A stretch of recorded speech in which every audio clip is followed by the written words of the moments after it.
Welcome to We Build Great Apartment Communities, the only show dedicated to the process and strategies for transforming apartment buildings to thriving communities. I am your host, nBrackett, and welcome to the show.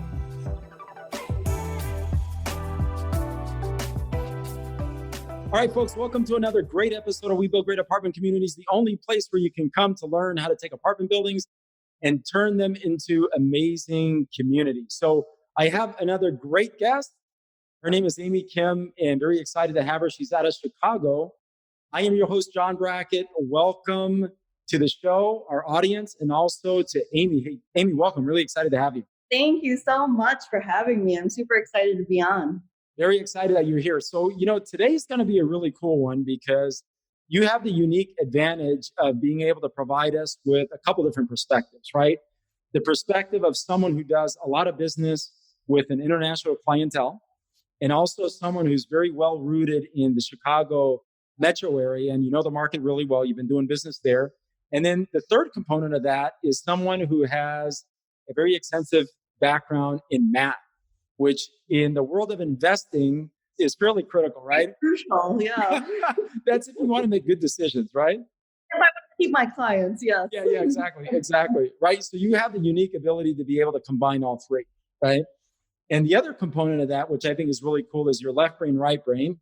So you have the unique ability, you have very strong interpersonal communication skills, and then you also have very strong math skills, right? Which is kind of unusual, but it's a very great combination. And I think long-term, in the long run, it's a huge advantage. So I can see why you've created the success that you have. So here's what I'm going to do. I'm going to invite our audience into the conversation by sharing with them your background, which I have shared only a portion of that. So now I'm going to elaborate on it. Okay. So Amy Kim is a senior broker and founding member and is an alumni of the University of Illinois in Chicago and has a Bachelor of Science degree in actuarial science. So that's where the math comes in, right, Amy? Yes, that's where the math comes in. It's much harder than just a math degree. Okay. Yeah, exactly.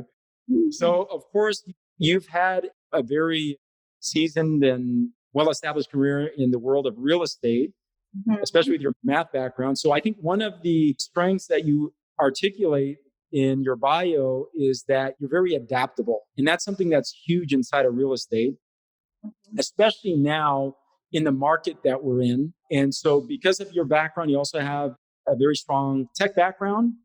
And that adds to some of the math, I think, skill sets that you have been able to build over the years. So really excited to get into this conversation. This is going to be a great one, right? So welcome to the show.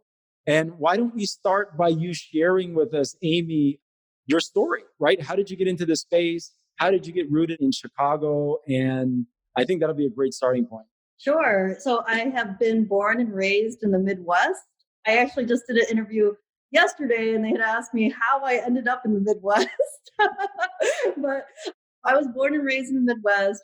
My dad came here after the Vietnam War. My parents were refugees, and we had a host family in Wisconsin. They helped my parents get jobs, and my parents raised 5 children. One of them happened to be an awesome realtor, which is my brother, and my dad actually invested into buildings too. So it was kind of like a family career that I didn't want to do, but ended up doing, mainly because I had a great job opportunity, but my brother had said, you should just get your real estate license and you'll see that it's really not that difficult of a job. I ended up getting my first clients as he walked through the door when I got my license, and I sold that house. That's a great way to start, right? Yes, I sold that house in a week. And I did say, wow, this is like the easiest job ever. I realized it's clearly not the easiest job ever, but it was just like a catalyst to finding what I love to do. So I have had the pleasure of really having a plethora of different clients. When I first started, it just happened to be a lot of traders. And then honestly, my friends' parents, and they wanted to buy multi-unit. So 2 flats and 3 flats are very popular in Chicago. It was a big trend to purchase them at the time that I had my license initially. And it really was a stepping stone of really just learning to not just help people buy their primary residence, but also building wealth. And then it just started to lead to other things. I'm just going to fast forward till now. Personally, I've been a realtor for 16 years. That our whole career span, I think we've sold at least $600 million in real estate, maybe more. We speak 6 different languages. We help clients all over the world. That's very And cool. yeah, I think it's really important for me to not only know the Chicago market, but to know the market in every metropolitan area, I mean, worldwide as well. And really to understand what an international client is looking for too, and why they want to invest in the United States. Once I kind of figured that out, it just started, it was like a snowball effect. With every top producer, you find your niche and then you kind of keep going with it. So that's what we did. So Okay, awesome. Hey, so let's talk about that, okay? Because I think that's a really insightful. So let's unpack that a little bit for our audience. And I have some curiosities in that area as well. We have been investing now since 2008. So our business, we were born in the fire, right? I always say our company, we were born in the fire. We're very comfortable in markets like this because this is where we started. Yeah. Now, with that said, along the way, we started to interact and build relationships with international buyers or investors. Mhm. And so I think there's some opportunities there. But you mentioned something that I thought was kind of interesting.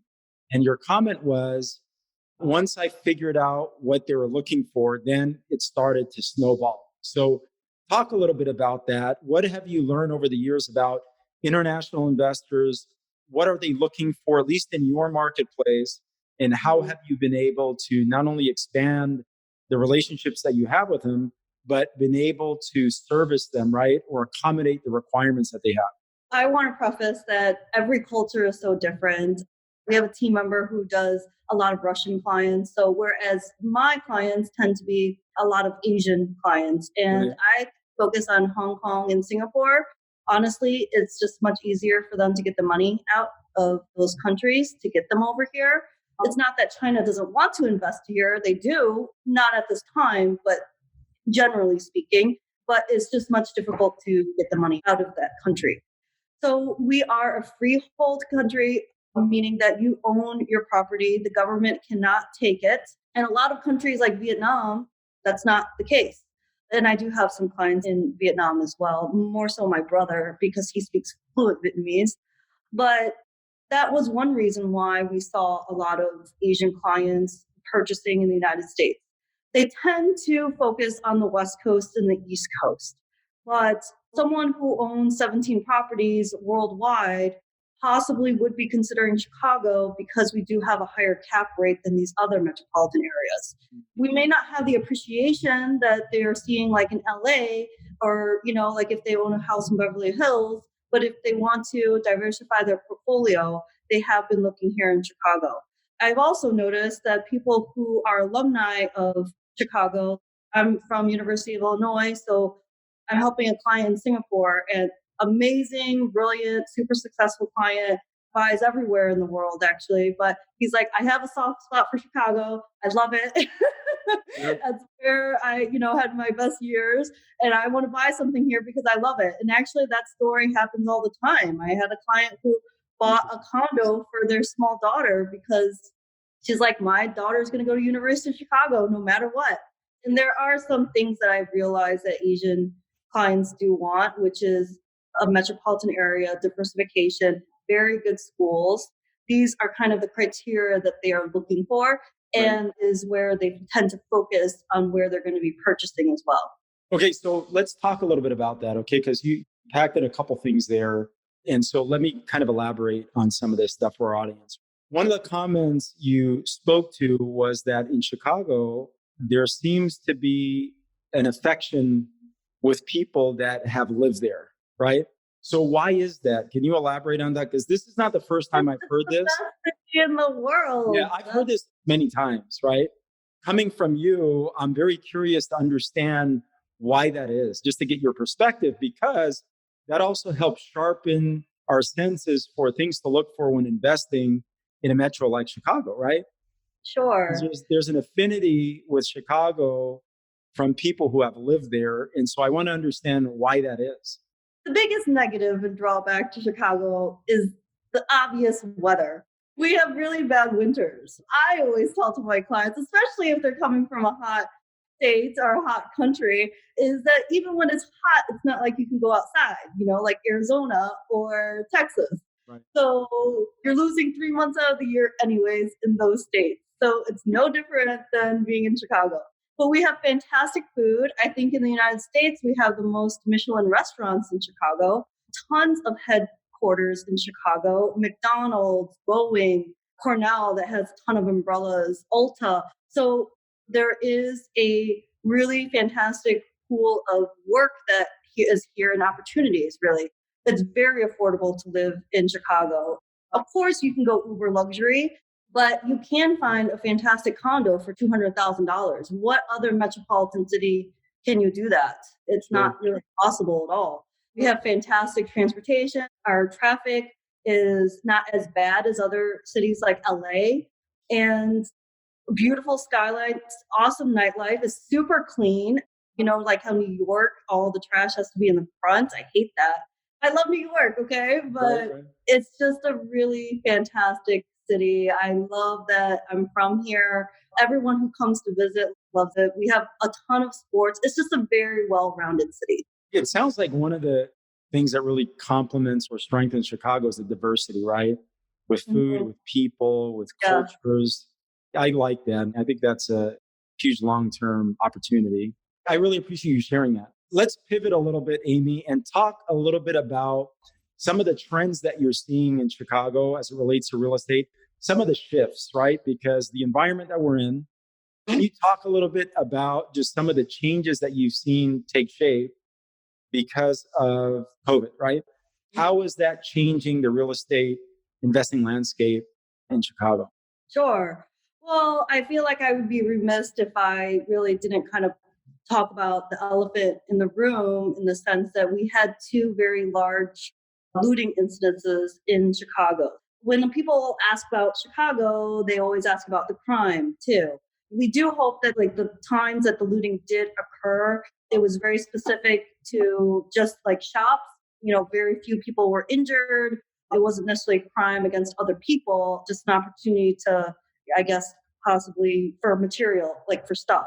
But it was really just focused on this area called Michigan Avenue, which is really similar to like Beverly Hills, where all the stores are at. So, but since then, the mayor has done a fantastic job in keeping Chicago safe. And really just during the election, there was a little bit a nerve-wracking situation, but nothing happened. I don't want to like not bring that up because I do think, I'm sure people, when they think about Chicago, there were some incidences that were in the news. Sure. On top of that, pandemic, we are seeing people gravitate towards more neighborhood feels. I think that, we do have this downtown area, just the downtown loop area. Then we have these areas called Streeterville and then the Gold Coast. The Gold Coast tends to be where the most affluent homes are.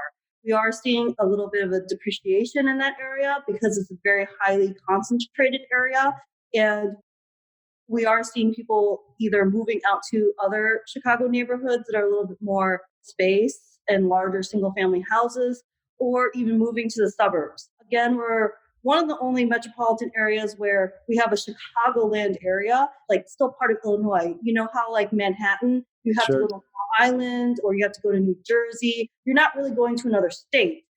A very short period is like 15 minutes away from the downtown area and you're out in the suburbs, where a single family house could be like $300,000. So the affordability is really fantastic. We have, I think at one point we had the most amount of like high ranking high schools in this area too. We probably still do. It's just a really fantastic area to raise families as well. And I'm sure this is no different than every other market, but seeing people needing more space, wanting to pay a little less taxes that you wouldn't be paying in the city, and looking for more outdoor space too. Interesting. That sounds like a common theme in a lot of areas right now, right? So the Gold Coast, which is an area that I don't want to say I know because I don't, but I've heard of, right?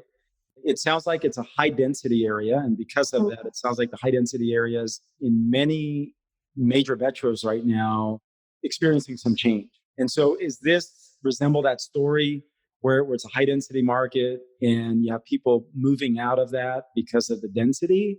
or what's the phenomenon there? What's going on in that area? Like a studio can be 700 square feet and you could be sharing it with your spouse or your, significant other. And working from home, that's just, I would go crazy. They're just looking for 2 bedrooms, 2 bath. They're looking for outdoor space. They're looking where they don't have to ride an elevator. So again, it's very pandemic forward, but I actually think this is a really fantastic opportunity for people to purchase. I wouldn't say necessarily maybe for an investment property because the association dues will kind of eat into your profit. But if you were looking to upgrade your primary residence, your goal was always to stay in Gold Coast or an opportunity to get into the Gold Coast or Streeterville area, this is a fantastic opportunity to do that right now. Interesting. I really appreciate the feedback. One of the things that you and I talked about when we first started this conversation is how multifamily is trending in the marketplace there, right? And one of the comments that you made was the smaller multifamily properties are very, very popular there, which I can understand because of the density, right? Very similar to, say, like a market like in San Diego, where you just have a larger concentration of smaller apartment buildings, right? Or smaller multifamily properties. So can you elaborate on that a little bit for our audience? Sure. And I don't know if other cities were built this way, but mainly because I'm from Chicago and I know this, we had the Great Chicago Fire, and it was all because of a cow, and it pretty much burned all of Chicago down. So when they rebuilt Chicago, and Well, I guess that adds like a whole nother level of appreciation for people there when they go have a steak, huh? yeah, and we have awesome steakhouses too. Exactly. Of course. Go ahead. I'm sorry. Well, there are cow statues all over the place in Chicago. So now if you're watching this and you come visit Chicago, then you'll be like, oh, that realtor told me about we're in Chicago now. This is why there's cow statues everywhere. That's classic. I used to own a 120-year-old Graystone, and by fire code, they just didn't want to build, over 6-unit buildings or 12-unit buildings back then because they didn't want another fire. That's why we have a lot of detached garages. That's why we can't have houses as close as we want to. San Francisco, you can build a house really close to each other and have row houses. We can have them, but you just don't find them as often. So we just see a lot of restrictions that maybe you don't see in other cities because of this fire and the cow. So Interesting. So what is the big attraction with Graystone and Brownstone there in Chicago? Everyone loves a Graystone and a brownstone. But there has to be something more than just that, right? Is it the history? Is it the architecture? Is it the appeal? What's the big draw to that product type? We all have a lot of time right now. So a really fantastic book suggestion is Devil in the White City. And it's about a mass murderer. But outside of that, it's about Chicago architecture. And the elevator was invented in Chicago. That's why we have the buildings that we have right now. Why the buildings look the way they do right now is because of the World's Fair. They really focused on having this type of look, and it kind of just stuck. So all of our city hall, our Cook County, it's all these graystones. It's all those Roman columns. Right. The architecture there is really fascinating. It really is. It has a very unique. Howard Tribune building is beautiful. Yeah, it has a very unique feel to it for sure. My Graystone was along the lake, but especially along the lake, that's where all the affluent people had lived, like Al Capone and Charlie Chaplin. I sold a unit in Charlie Chaplin's building. The great thing about Chicago, it loves its architecture and the history behind it. Right. So there are some historical buildings, but even a developer doesn't want to tear these things down. They really want to keep what Chicago looked like, and in a good way, Sure. not a dilapidated way. Sure. No, they want to help preserve the history there. I totally get that. So Amy, let's shift a little bit. Now let's talk about some of the locations there that are either up and coming or that you're seeing people get drawn to, right? You see money starting to pour into. So what are some of the neighborhoods that you're seeing right now starting to attract more investment, right? Or starting to have more increase in demand? Okay. If anybody is at home and super interested in this, you got to pull up a map. And when you're looking at the map of Chicago, everyone initially, of course, would live near the lake. When you can't afford the lake anymore, near the lake, you move west. And then when you couldn't afford the west anymore, then you move south. Okay. Where my investors are looking right now, well, Logan Square is already super hot, but West Logan Square and also Avondale is getting really popular. Garfield Park, Humboldt Park is gorgeous. The great thing about Chicago is our previous mayors required a lot of green space all over. And even a developer, if they're developing a large property, they have to build a park. So Humboldt Park has a beautiful park that a lot of developers are kind of purchasing properties to build a community there. I owned a place in Pilsen and I love it. So Pilsen's super artsy, lots of art galleries. That's really fantastic. Yeah, I have affinity to Bridgeport. Bridgeport is when you work for the city of Chicago, meaning if you're a teacher, a firefighter, a police officer, you have to live in the city limits. So a lot of workers that work for the city would live in the Bridgeport area. So that's changing there too. The south side of Chicago, I am not as familiar with, but I hear a lot of great things there too. We could talk about suburbs, but I think those are the great neighborhoods of Chicago right now, the up and coming. Okay, cool. I appreciate that. And so you mentioned something that I just wanted to clarify, right? So if I heard you correctly, you said that it's a requirement for city employees to stay within the city limits of Chicago. They must live within the city limits of Chicago. Did I hear that correctly? Yes. Okay, why is that? Out of curiosity, what's the driver behind that? I guess the city wants to keep their salaries going towards more city things. Okay. Yeah, Okay, but that I think makes it's sense. actually a rule for a lot of villages and cities.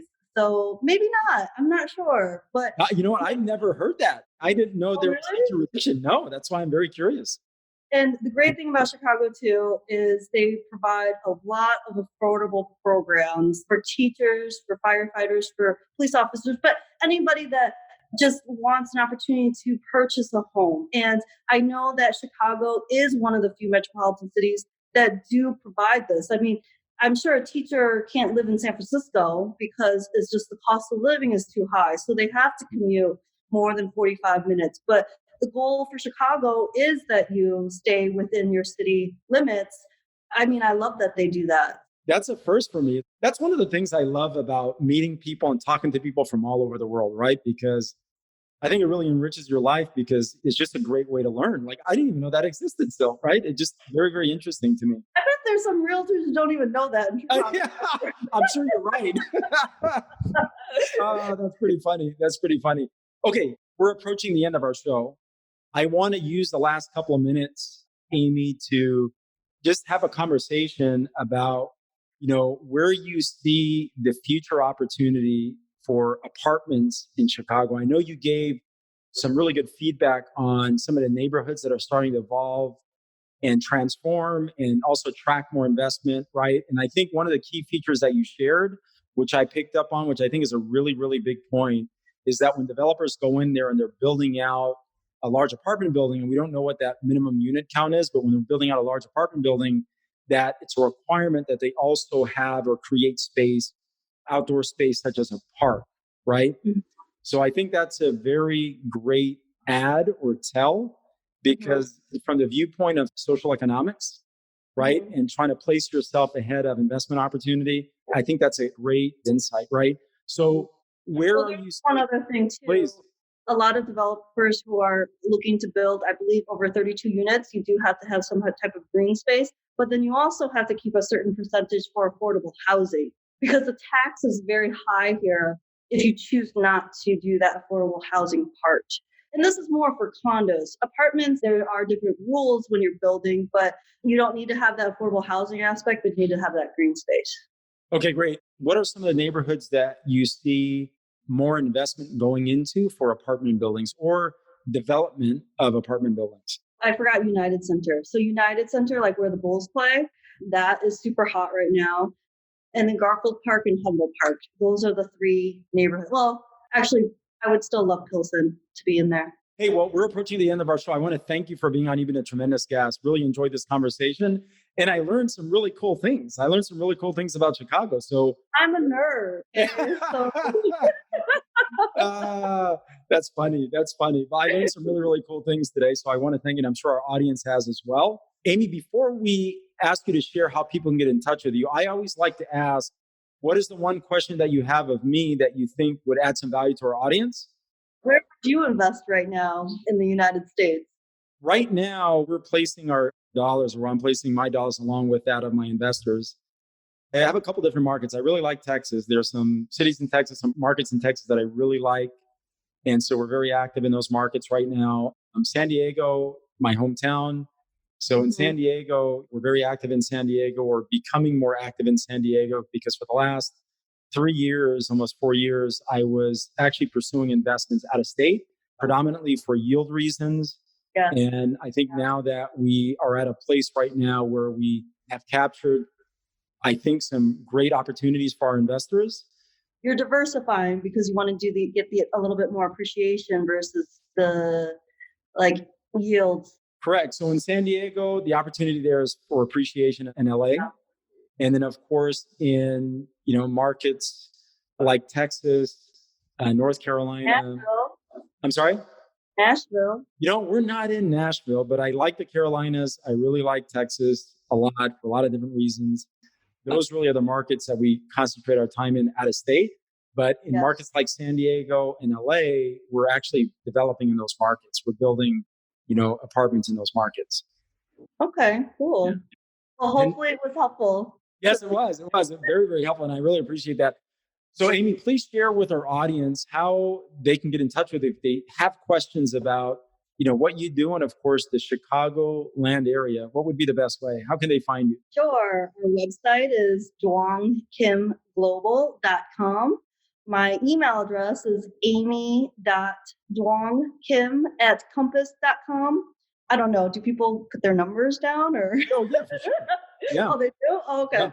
Yeah. My cell phone number, and honestly, you can contact me at any time because I have a little baby, so she keeps me awake all the time. I'll do my international clients too. 773-295-4387. Awesome. Hey, well, I want to thank you again for being on. You've been a great guest. Thanks also for the very insightful tips. Learned a lot, right? And, I want to wish you continued success, and I will talk to you later on. Okay. Thank you. Thank you for having me. It was so much fun.